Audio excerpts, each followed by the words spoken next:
Hello everyone. Today we're going to talk about color principles.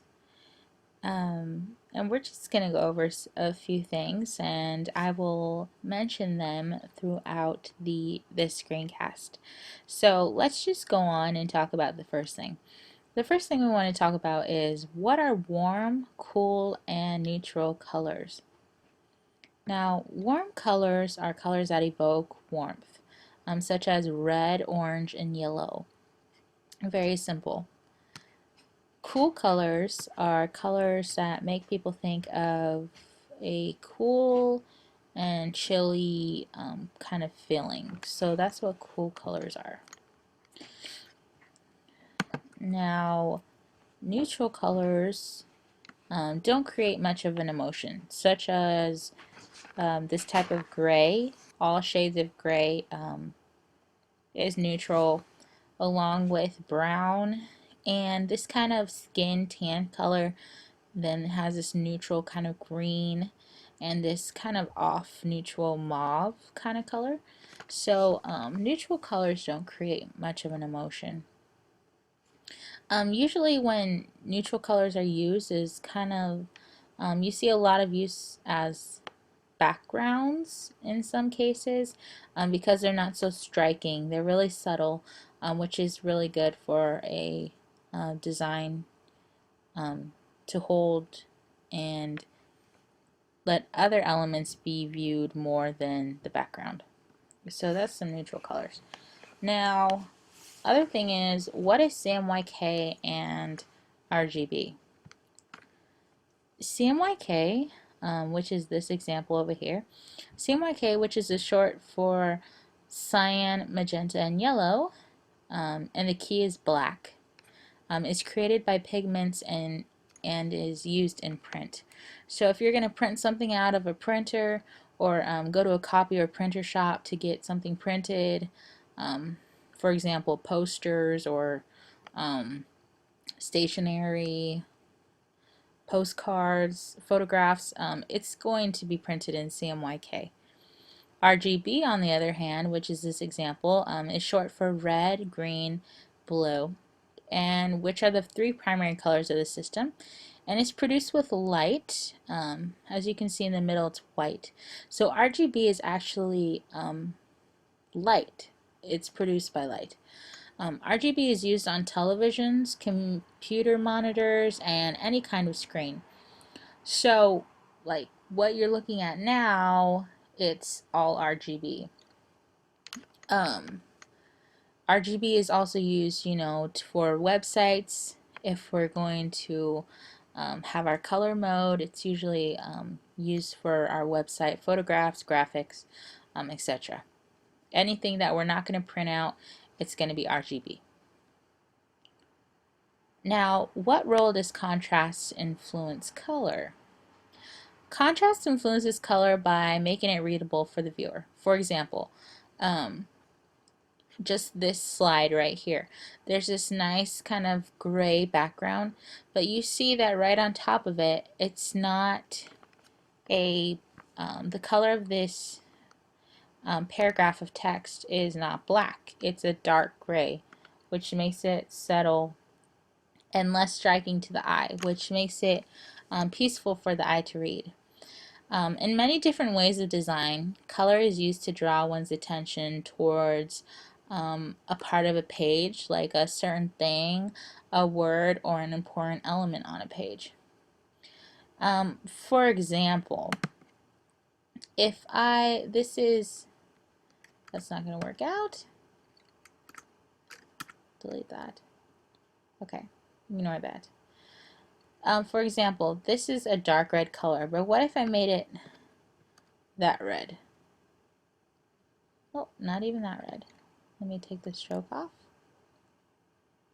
There we go. Now, what if I made it that red? It's pretty striking, right? You're reading down here, and if all of a sudden something just pops out of nowhere, this is a striking, energetic color. So our eye automatically moves there. Color is a big use in design, and if used correctly, we can use correct color principles in our designs, and it will attract the viewer's eye to the important elements that we want them to look at rather than what is there. We want them to look certain places, so we can use color to make that happen. Now, just for some examples, some good examples of contrast is this first example right here. It's a really deep red. It's not a default red, it's a deep red, and it's a white text right on top.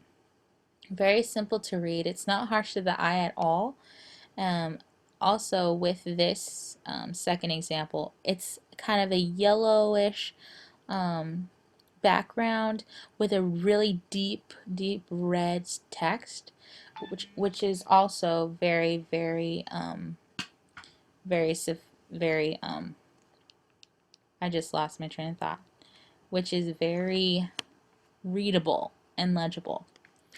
Also, if you look at this black background, you can see this yellow, not so much of this yellow background, but kind of a brighter deep yellow, and it's actually really subtle too. You notice that it's very simple to read these three examples.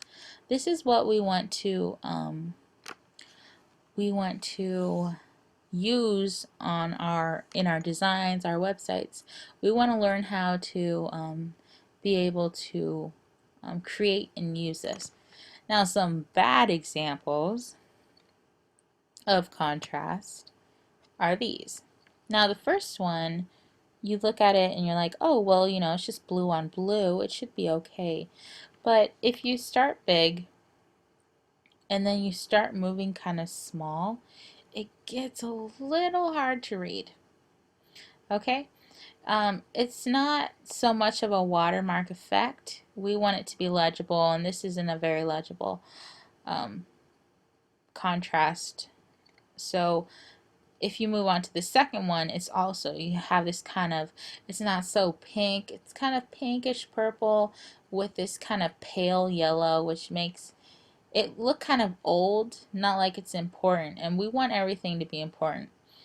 Now with this example, it kind of looks like this kind of orange on this blue. You know, orange and blue are colors, are complementary colors, but you need to realize that these shades do not go good.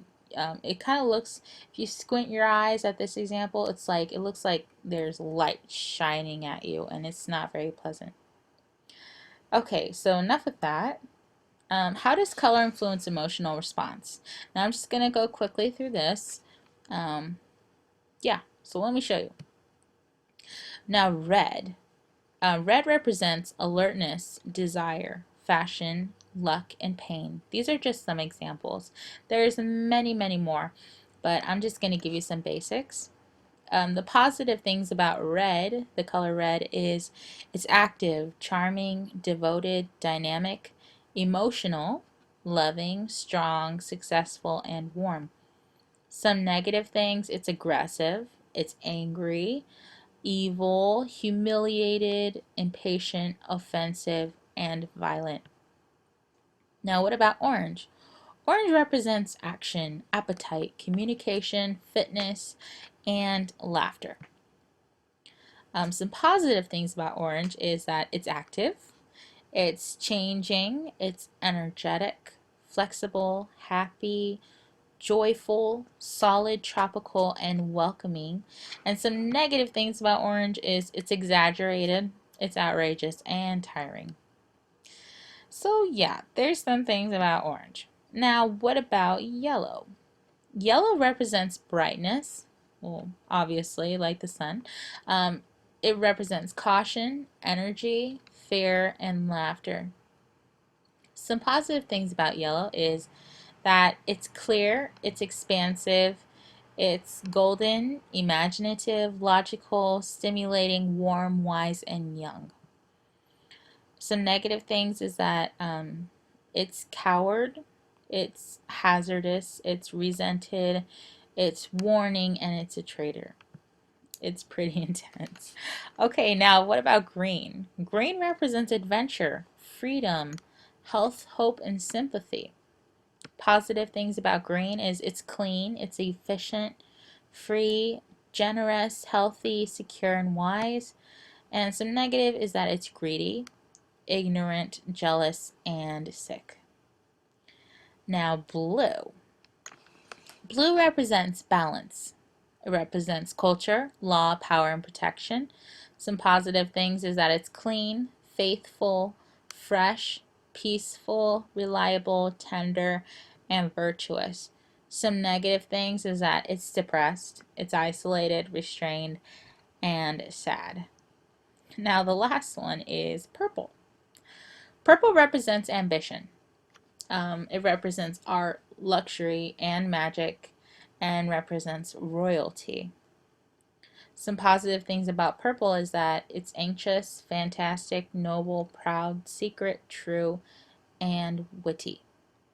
Some negative things is it's desperate, mourning, somber, and suffering. Now I'm going to show you some examples on some colors on websites and how it leads to emotions. So hang on and let me bring that up. Alright, so here's some examples of a website, and this website is actually fishrestaurantcharleston.com. And if you look at the colors, I see the first thing that actually stood out was this kind of slaw on the fish and the orange, which made me think about what we mentioned of orange. It made me think about the appetite, and it's pretty welcoming, you know, the color scheme. This is standing out red, very energetic. It's kind of just an ad for what's going on that date. So they want people to know about that. But you know, it's just really simple. You see the color scheme, you see our neutral colors right down here with these buttons, very subtle. Also with these colors right up here. So here we got some neutral going on. It's actually really nice. So here's just a simple example. The next website is Apple. And first thing totally caught my eye was this blue app right down here. And when we were talking about blue, blue represents power, and it's clean and reliable, which really made this stand out, being with the Apple company, very clean and powerful. So there's just color scheme. There's all kinds of colors in here, but the blue really stood out. That also being familiar. And the last one is the Uzi.com. And the first thing you absolutely notice is the green. And when we were talking about green, green represents generous and efficient and secure. So this is just Uzi.com. And if you roll over, you got some color going on here. The whole website looks like it's kind of like on a chalked on a blackboard or something, but when you roll over these things, they come alive into their actual real graphical form. So this is really neat. You know, you want to look out. Oh, also the kind of aisle fencing, the red, very powerful, very striking. So I just noticed that. Very nice. So there's just some examples of color principles. And yeah, if you have any questions, comments, feedback, just leave them in the comment box below, and I will do my best in answering any questions you might have. Thank you.